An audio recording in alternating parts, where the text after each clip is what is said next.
Hello and welcome with another video. I'm Professor Dr. Mchem from Dr. Mchem Institute of Chemistry, University of St. John, Shiro. I'm here again with a very basic concepts of organic chemistry, which one of my very, a very junior student from BS Part 1 asked me to explain few points in this topic, that is the structural theory of organic chemistry.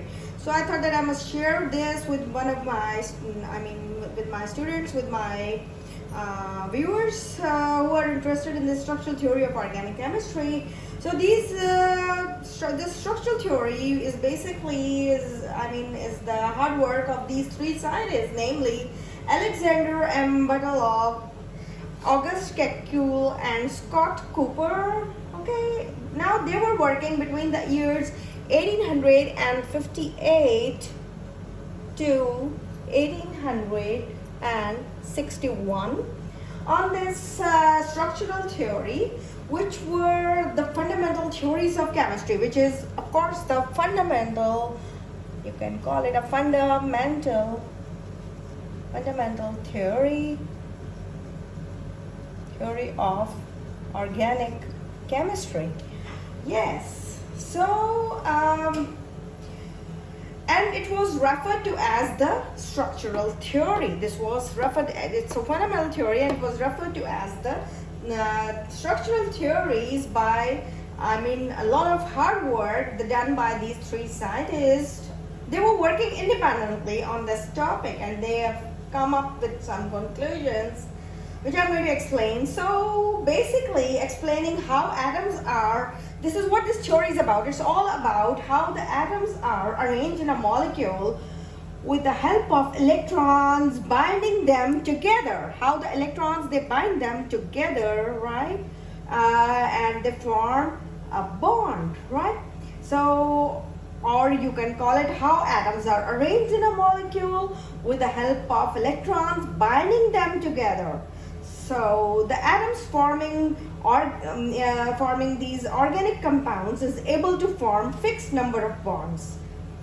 Okay. So now this is what I just told you. The theory, it explained how atoms are arranged in a molecule and with the help of electrons binding them together, right? And the atoms forming organic compound is able to form fixed number of bonds. The atoms forming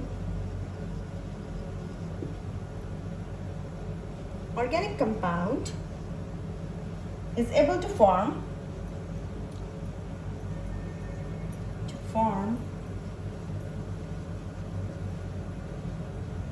fixed number of bonds. Fixed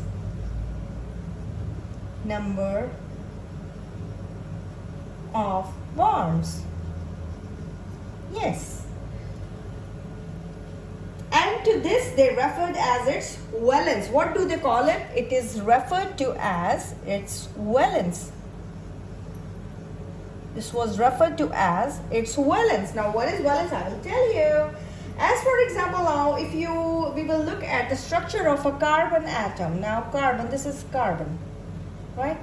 This is a carbon atom, fine. So it has, now as we all know that carbon lies in the fourth column of the periodic table. It lies in the fourth column of periodic table, right?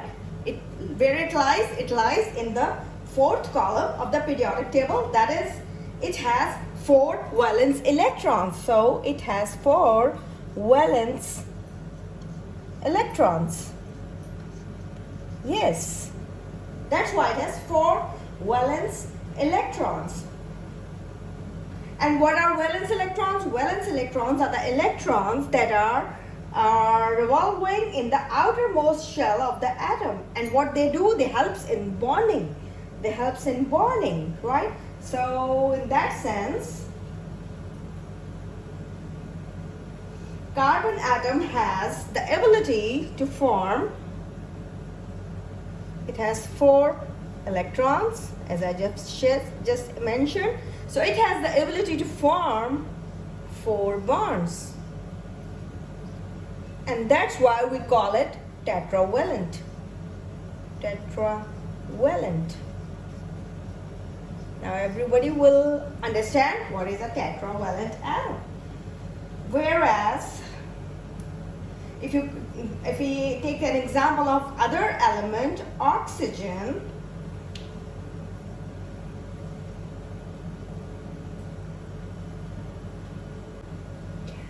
so now if we take the example of oxygen, like I said, it can have 2 bonds, right? It can have 2 bonds.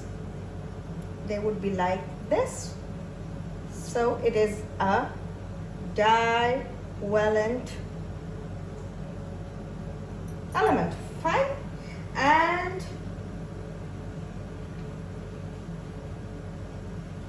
whereas you will, if we take the example of hydrogen and of course the halogens,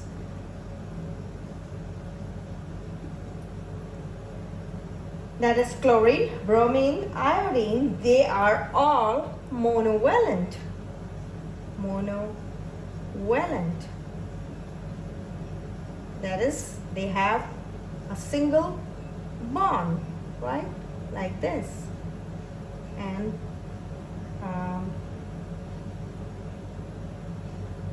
if you take chlorine, would be having like this. So these are the monovalent.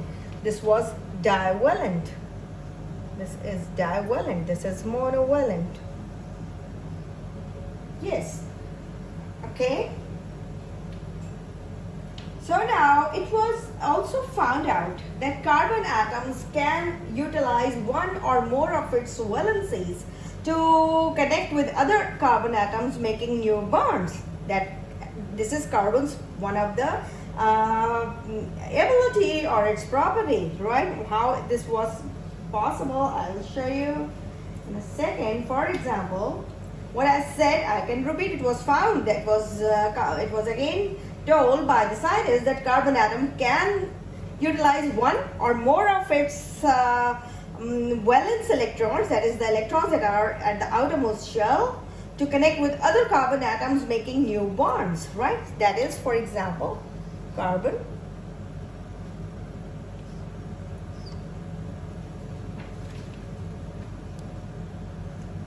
new bond, right? I'm showing it with a prominent color so that you can see it. It is making, it's simply binding with other carbon atom, forming new bond. So this is a single bond. Whereas how it has the ability to form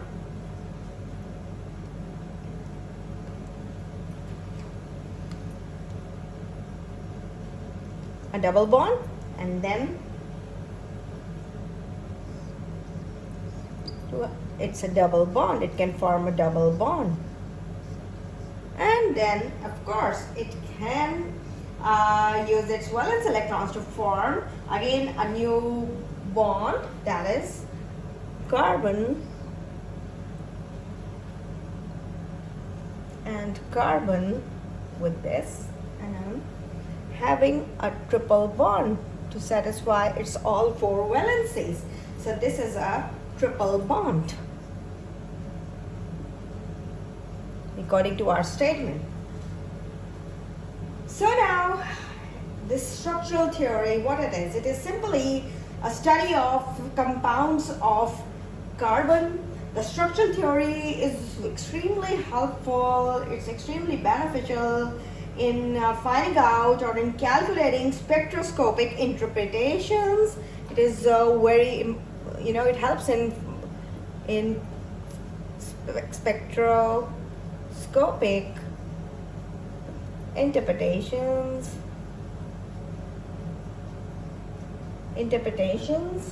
And of course, if you know why? Because if you know the structural formula of the molecule, you can also find its chemical reactiveness. Yes, of Of course, if you know the structural formula of any compound, you can easily calculate how reactive it is chemically, right? You can find out its chemical reactivity, chemical reactiveness. Yes. So if you take the example now, I'll show you one more example. Now, if you take an example of nitrogen atom, nitrogen atom. Now, this nitrogen atom, it has 5 valence electrons. It has got 5 valence electrons. Okay, that means it is in the column 5th of the periodic table. It lies in the column 5th of periodic table. It's a very basic concept, but if my students wouldn't have asked me, I would not have prepared this lecture.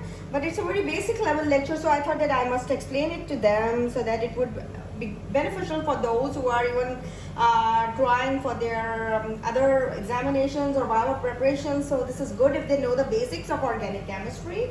Okay, so nitrogen, let's come to the point. Nitrogen has 5 valence electrons, as it is in the 5th column of the periodic table, and it would be like this: 1, 2, 3, 4, and 5, right? And can make 3 bonds and make it what? And it can make it simply trivalent. It could do like this: nitrogen, these electrons would stay here, and it can form 3 bonds, and it can become a trivalent.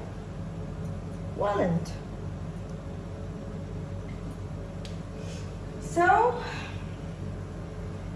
this was something about the structural theory of organic chemistry, which was being introduced by the 3 different scientists that were working on it independently, namely Alexander.M.butlerov August, kekule, and Scott Couper. And they were working between the years 1858 to 1861, and they come up with these all conclusions and results.